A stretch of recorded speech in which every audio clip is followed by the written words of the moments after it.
तो से कचेरी पाखे साक्षात होते राजू भाई को बहुत बड़ माने समस्या दृष्टि बोली आते बेले माने से माने मु कहला परे मो कथार विश्वास कले आम घर को आसबे आज्ञा राव आज्ञा ताले कहले घर को मो गली से स्थान रे देखली अनेक राजू भाई को स्त्री पूरा दुखरे खटरे पड़ी थे सब परिवार माने दुखरे भांगिकी पड़ी थे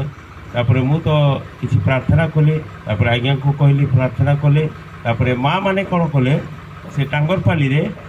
प्राय सबु बेले माने जाइकी प्रार्थना करथिले भौणी माने माँ माने हालेलुया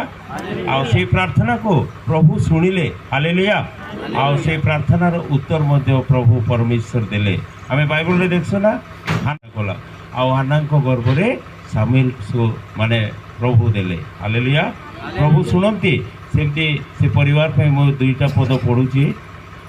प्रथम सामुएल 1-2 पर्व तार 6-7 8 पद पढ़ुची हैं सदा प्रभु मृत्यु घटाती और सजीव करती से पाताल को ओह्लई आणती और ऊपर को उठाई नियंती सदा प्रभु निर्धन करती और धनवान करती से नत करती से मध्य उन्नत करती से कुलीन मान संगे बसाइबा पाई और गौरव सिंहासन अधिकार करने धूली दीनहीन को उठाती और दरिद्र को खतराशी उन्नत करती कारण पृथ्वीर स्तंभ सकल सदाप्रभुंकर और से तही उपरे जगत स्थापन करियछंती हालेलुया देखो तो ये वाक्य माने सदाप्रभु सबू करि पारंती हालेलुया से नत करती से मध्य उन्नत करती राजू भाई सपरिवार प्रभु ठारे विश्वास कले आओ ए वाक्य अनुजाई से परिवार को सुंदर सजीव पवित्र रखले माँ मध्य थिले राजू भाई से माँ मध्य गाँव रे रहूतिले से मध्य प्रभु को विश्वास कले आ से मध्य प्रभु ठारे थाई निद्रा कले हालेलुया तांकर सान पुअर संतान नथिले सेमानको मध्य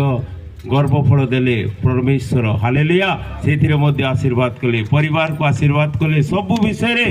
सेमानको व्यवसाय रे उन्नति कले सेमानको सुंदर गृह देले आ सबु विषय परे उन्नत कले हालेलुया काहेकि ना से माने प्रभु को ठारे विश्वास कले आ जे के तांको ठारे विश्वास करे ताको से लज्जित होबाको दियंते नै ए वाक्य हमें देखला ना सदा प्रभु धनवान करती निर्धन मध्य करि पारंती हालेलुया